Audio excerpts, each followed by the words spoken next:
हर हर महादेव। ब्रह्मपर्णं ब्रह्महवीर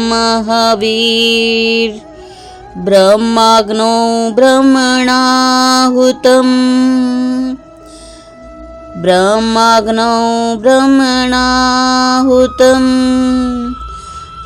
ब्रह्मैव तेन गन्तव्यम् ब्रह्मैव तेन गन्तव्यम् ब्रह्मकर्म समाधिना ब्रह्मकर्म समाधिना।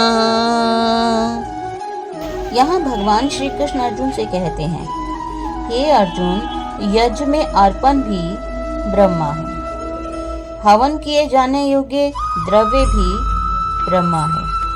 ब्रह्मरूप कर्ता के द्वारा ब्रह्मरूप अग्नि में आहुति देना रूप क्रिया भी ब्रह्मा ही है। उस ब्रह्म कर्म में स्थित रहने वाले योगी द्वारा प्राप्त फल भी ब्रह्मा ही है। जो व्यक्ति कृष्ण भावना अमृत में पूर्णतया लीन रहता है, उसे अपने आध्यात्मिक कर्मों के योगदान के कारण अवश्य ही भगवत धाम की प्राप्ति होती है, क्योंकि उसमें आध्यात्मिक हवन होता है। हवि भी आध्यात्मिक होती है। यहाँ इस श्लोक में कृष्ण भावना भावित कर्म करते हुए मनुष्य आध्यात्मिक लक्ष्य को प्राप्त कर सकता है, यह बताया गया है। कृष्ण भावना अमृत विषयक विविध कर्म होते हैं। इस श्लोक में केवल कृष्ण भावना अमृत का सिद्धांत वर्णित है। भौतिक कर्म से ग्रस्त बद्ध जीव भौतिक वातावरण में ही कार्य करता है, किंतु फिर भी उसे ऐसे वातावरण से निकलना ही होगा जिस विधि से वह ऐसे वातावरण से बाहर निकल सकता है, वह केवल कृष्ण भावना अमृत है। उदाहरण के लिए, यदि कोई रोगी दूध की बनी वस्तुओं के अधिक खाने से पेट की गड़बड़ी से ग्रस्त हो जाता है, तो उसे दही दिया जाता है, जो दूध की ही बनी होती है।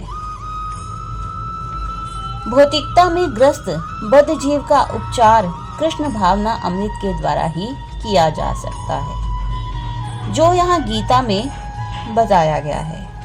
यह विधि यज्ञ या विष्णु अर्थात कृष्ण को प्रसन्न करने के लिए किए जाने वाला कार्य है। भौतिक जगत में जितने अधिक कृष्ण भावना अमृत में कार्य किए जाते हैं, पूर्ण तल्लीनता से वातावरण उतना ही अधिक आध्यात्मिक बना रहता है।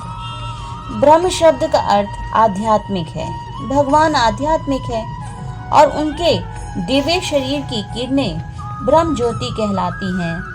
यही उनका आध्यात्मिक तेज है। प्रत्येक वस्तु इसी ब्रह्म ज्योति में स्थित रहती है, किंतु जब वह ज्योति माया या इंद्र तृप्ति द्वारा आच्छादित हो जाती है, तो यह भौतिक ज्योति कहलाती है। यह भौतिक आचरण कृष्ण भावना अमृत द्वारा तुरंत हटाया जा सकता है। अतएव कृष्ण भावना अमृत के लिए अर्पित हवि, ग्रहण करता, हवन, होता तथा फल, ये सब मिलकर ब्रह्म या परम सत्य है। माया द्वारा आच्छादित परम सत्य पदार्थ कहलाता है। जब यही पदार्थ परम सत्य के निमित्त प्रयुक्त होता है, तो इसमें फिर से आध्यात्मिक गुण आ जाता है।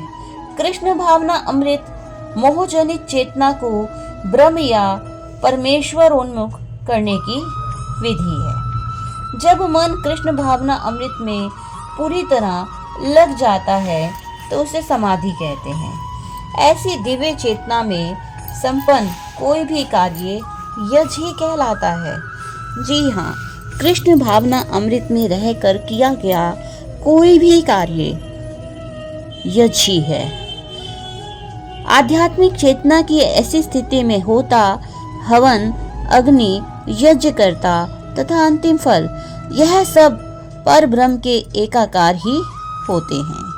यही कृष्ण भावना अमृत की विधि है, जहाँ भगवान श्री कृष्ण को प्रसन्न किए जाने वाले कार्य हैं, जिससे भगवान श्री कृष्ण को प्रसन्न किया जाता है, वही कृष्ण भावना अमृत है। हम ऐसे कार्य करें जिससे हमें लगे कि इससे भगवान श्री कृष्ण प्रसन्न हो सकते हैं। तो यही विधि कृष्ण भावना अमृत कहलाती है।